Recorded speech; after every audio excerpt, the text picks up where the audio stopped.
Clocking in at a staggering 40 gigabytes, Call of Duty Ghosts is as massive on my hard drive as its influence on modern gaming. With the release of Call of Duty 4 Modern Warfare in 2007, the Call of Duty series propelled itself to the forefront of first-person shooters, completely eclipsing the waning Halo series. 7 years, a lawsuit, and many developers later, Ghosts seeks to continue the franchise's dominance over the first-person shooter market. However, with the introduction of a new generation of console hardware, more developers than ever are looking to experiment with new ideas for games, and Ghost is steadfast in its reliance on things it did years ago. One would also expect the hardware to have given the game a significant graphical upgrade, but beyond a nominal increase in texture resolution and polygon edges that are a little harder to pick out, the game doesn't see any significant graphical upgrades from Modern Warfare 3 and Black Ops 2. If you've played a Call of Duty lately, you know what to expect from this release. Killstreaks, perks, guns, and levels. Ghost does nothing to change this formula, and the multiplayer is a fairly predictable affair, though it is complicated by the addition of squads, which seem to be collections of created class slots, which double as the loadouts for your AI while playing the squads mode. Ghost's map design and accompanying art direction is frequently cluttered, making spotting enemies often difficult even on my 55-inch screen. Some maps, such as Stonehaven, are actually fairly pretty. Many of the maps feature a Taurus-like overall pattern, leading to a lack of focusing players in interesting combat areas, and it increases the rate at which you are shot from behind. But multiplayer isn't the only thing on the disc. Ghost still features a full campaign clocking in at 6 to 8 hours.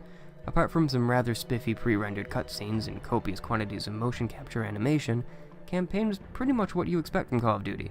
Lots of enemies, even more bullets, and more than a handful of highly explosive set pieces. Sadly, the tried and true formula is becoming slightly too tried, and the game's mini thrills either fall flat or fail to be memorable.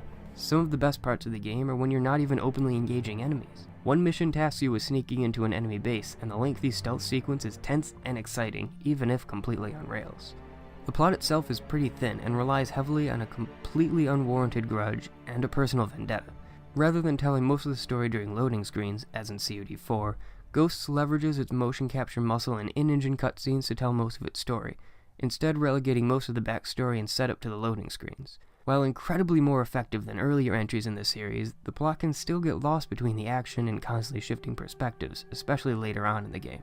It's especially disappointing considering Ghost's setup. It echoes the ill-fated Homefront, but chooses to ignore the potentially compelling backdrop in favor of petty grudges and bigger explosions. Even so, the game is not without its merits. The Extinction mode is Infinity Ward's answer to Treyarch Zombies, and where the latest installment of Zombies feels bloated and overly busy, Extinction feels lean and fresh. The creatures are highly mobile and interesting to fight, and the addition of some created class elements is very welcome, and gives a great deal of diversity to the gameplay.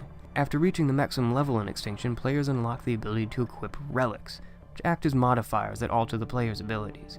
These include things like dealing less damage, taking more damage, and getting less money for kills. They're an interesting concept, but their only use is to increase a score multiplier for the leaderboards, so they end up being overly cumbersome for no tangible benefit. Being a predictable series, Call of Duty fans are probably going to love this one, but if you're getting burned out, this is a good one to skip. Multiplayer is often more irritating than fun, the campaign is weak and has no replay value, and the one Extinction map that's on the disc quickly feels overplayed.